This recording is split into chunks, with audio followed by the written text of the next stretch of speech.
نبدا نعمل السايكولوجيكال لينك دوت عن طرق كتير، اولها الدايت. يبقى انا هحافظ في الاكل بتاعي على الاكل اللي فيه خضار كتير، فاكهه كتير، بروتين كتير، واقلل النشويات علشان اقلل الخلايا الدهنيه وازود معدل الحرق. ابدا امارس الرياضه، كل ده حاجات بتعالج ذاكره الوزن، مش وزن بس. طب الرياضه هتعالج ذاكره الوزن ازاي؟ ان الرياضه هبدا ازود الكتله العضليه عندي. الخلايا العضليه زي ما حضرتك عارف انها بتزود الحرق والميتابوليزم فيها اعلى من الخلايا الدهنيه، فيبدا وزني يحافظ على الكتله العضليه بتاعته، بالعكس ويزودها، فيزود الحرق بتاعي، فيغير في ذاكره الوزن بتاعتي. النقطه الثانيه النوم الكويس. النوم الكويس مهم جدا عشان يبدا جسمي يحرق كويس. نمره 3 الستريس مانجمنت او اداره الانفعالي، وده معظمنا بنعاني منه، اللي هو الجوع العاطفي، الاكل العاطفي. فانا لما اعمل مانجمنت او اعمل اداره جيده للموضوع دوت ابدا احافظ على الوزن بتاعي. واخرهم بقى، وانا في وجهه نظري اقواهم والعلم بيقول حتى كده، الجراحات. ايه ميزه الجراحات في علاج ذاكره الوزن ده؟ ميزه الجراحات في علاج ذاكره الوزن دوت ان هي بتجبرني على نظام غذائي معين وكميه كالوريز وسعرات حراريه معينه لفتره لا تقل عن سنه ونص سنتين. عشان كده هي ديت اللي عملت الايه التحول. ليه دايما بنقول ان معدل زياده الوزن بعد جراحات السمن اقل من اي نوع من انواع الرجيم؟ عشان اللقطه دي انا بقدر اخلي العيان بتاعي ياخد كميه اكل قليله لفترات طويله، فيبدا يحصل السايكولوجيكال لينك ان انا خلاص ده الجسم بتاعي، ده الشيب بتاعي، دي كالوريز اللي انا محتاجها، الوضع القديم دوت انا نسيته خالص وبدات في الوضع الجديد. عشان كده بنقول اي عيان عمل كل طرق الدايت والرجيم والاكسرسايز وما نجحش في القصه دي، يبقى هو قدامه جراحات السمن. ان في برضه نقطه الناس اللي عندهم تانيب ضمير زياده او سنس اوف جلد وجلد للذات، يقول لك انا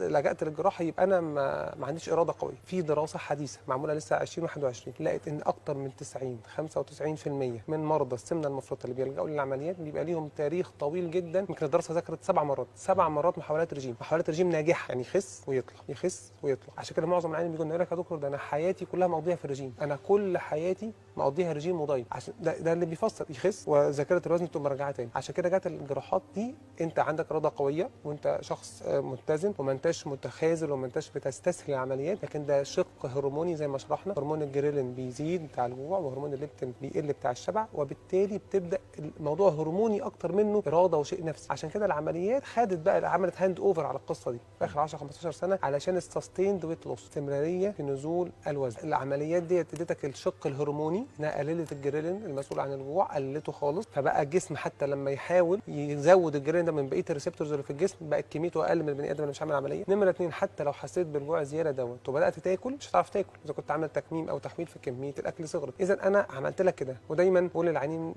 عندي بقول لهم كلمه مشهوره، يا جماعه العمليه في الدماغ من قبل حتى ما نقرا الدراسه دي، مش في الجهاز الهضمي ولا في المعده. ما كانتش العمليه هتعمل لك اللينك دوت مش هتقدر تحافظ على نزولك في الوزن لمده طويله.